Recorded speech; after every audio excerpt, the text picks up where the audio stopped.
মুন্সিগঞ্জের দিঘির পাড়ে সেতুর অভাবে ভোগান্তি পোহাতে হচ্ছে ৩ জেলার প্রায় ১.৫ লাখ মানুষকে। আরো জানাতে সরাসরি যুক্ত হচ্ছেন সহকর্মী সুমিত সরকার সুমন। সুমন, সেতু নির্মাণে কর্তৃপক্ষ কোনো ব্যবস্থা নিচ্ছে কিনা বিস্তারিত জানাবেন। ইশাদ, আসলে আপনি যেমনটি বলছিলেন, মুন্সিগঞ্জের টঙ্গিবাড়ি উপজেলার দিঘির পাড় এই বাজারের যেই নদী রয়েছে, এই নদী দিয়েই কিন্তু আসলে মুন্সিগঞ্জ, শরীয়তপুর এবং চাঁদপুরের ৩টি জেলার মানুষ, প্রায় ১.৫ লক্ষাধিক মানুষ কিন্তু প্রতিদিন এই দিঘির পাড় বাজার সহ রাজধানী এই সড়ক দিয়ে আসলে যাতায়াত করেন। এখানে কিন্তু আসলে একটি নদীতে ১০০ মিটার একটি সত্যি সেতুর দাবি জানিয়েছেন এখানকার এলাকাবাসী। এখানে কিন্তু ট্রলারে এইখানে একমাত্র ট্রলারে করেই কিন্তু আসলে তাদের যাতায়াত করতে হয় বলে আমাদের এখানকার যাত্রীরা জানিয়েছেন। আর মোটর সাইকেলে করে কিন্তু তারা দ্বিগুণ ভাড়া করে কিন্তু এই নদীর পাড়ে আসেন এবং সেখান থেকে নদীটা পার হয়ে কিন্তু তারা আসলে দিঘির পাড় সহ জেলার বিভিন্ন জায়গায় তারা পৌঁছায়। তো এখানে আমি একজন যাত্রীর সাথে কথা বলবো।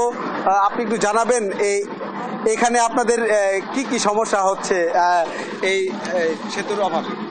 এখানে সমস্যা হচ্ছে 3টা জেলায় 11টা ইউনিয়নের লোকজন এই নদীতে চলাচল করে, কিন্তু যদি সন্ধ্যা হয়ে যায়, সন্ধ্যার পরে আসা যাওয়ার খুবই একটা ব্যাঘাত হয়ে যায়। রাত্রে একটা লোক যদি অসুস্থ হয়ে যায়, সেই লোকটার ট্রিটমেন্ট করার জন্য ভালো একটা ব্যবস্থা নেওয়া যায় না। শুধু নদীর প্রত্যেকটা যদি আজকে ব্রিজ থাকতো তাহলে গাড়ি দেওয়া সম্ভব হইতো, রাত 12টা বাজেও একটা রুগী নিয়ে ঢাকাতে পৌঁছানো সম্ভব হইতো। কিন্তু এখন আমাদের এই শহরাঞ্চলের লোক দুর্ভোগের মধ্যে আছে। অতএব মানুষ যে সমস্যা ভোগ করতে আছে, এটা তো আমাদের এই উপরের থেকে দেখতে আসে না। যদি এটা এরা কার্যকারী করে, শহর এলাকার লোকগুলা সুবিধা পায়। এই সুবিধার জন্য আমরা রিকোয়েস্ট করি অন্তত পক্ষে এই ব্রিজটা হোক। এখানে তো কৃষিকাজ হয়, আপনাদের কৃষিকাজে কি কি সমস্যা হয় এবং ছাত্রছাত্রীদের কিভাবে আসলে ওরা আসে? ছাত্রছাত্রী দেখা গেছে যদি একটু এই ঝড় বৃষ্টি হয়ে যায়, তাইলে নৌকাতন বন্ধ হয়ে গেলে ছাত্রছাত্রী এবার আসলে ওপার যাইতে পারে না এবং বাড়ি থেকে বের হইতে পারে না। নদীতে যদি নৌকা না থাকে তাহলে ছাত্রছাত্রী স্কুলে কি করে আসবে?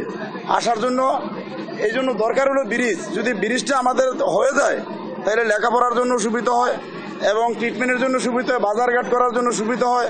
একজন চাষি পাঠানবো, গাড়ি দিয়ে বাড়ি থেকে ভরে নিয়ে আসতে পারে এবং এই মানুষ বিভিন্ন ভুষামাল নিয়ে যাইব, গাড়ির পথ থাকলে যে কোনো মুহূর্তে নিতে পারে, সুযোগ সুবিধা হয়। সুযোগ সুবিধার জন্য দরকার হলো আমাদের ব্রিজ। এই ব্রিজটার জন্য আমরা শহরের মানুষগুলো সব অবহেলিতভাবে আছি। ব্রিজটা খুবই প্রয়োজন। যদি আমাদের ব্রিজটা হয়ে যেত তাহলে আমরা শহরের মানুষগুলো অন্তত একটা সুবিধা পাইতাম। ধন্যবাদ আপনাকে।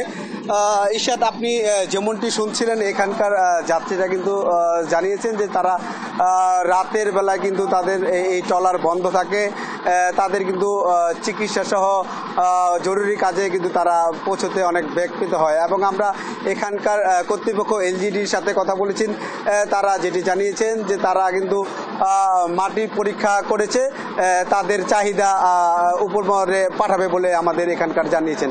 তো এই ছিল আমার কাছে মুন্সিগঞ্জের টঙ্গিবাড়ি দিঘির পাড় নদীর পাড় থেকে সবশেষ। ইশাদ, ধন্যবাদ আপনাকে। মুন্সিগঞ্জে সেতুর অভাবে ভোগান্তিতে সাধারণ মানুষ এবং এই ব্যাপারে বিস্তারিত বলছিলেন সহকর্মী সুমিত সরকার সুমন।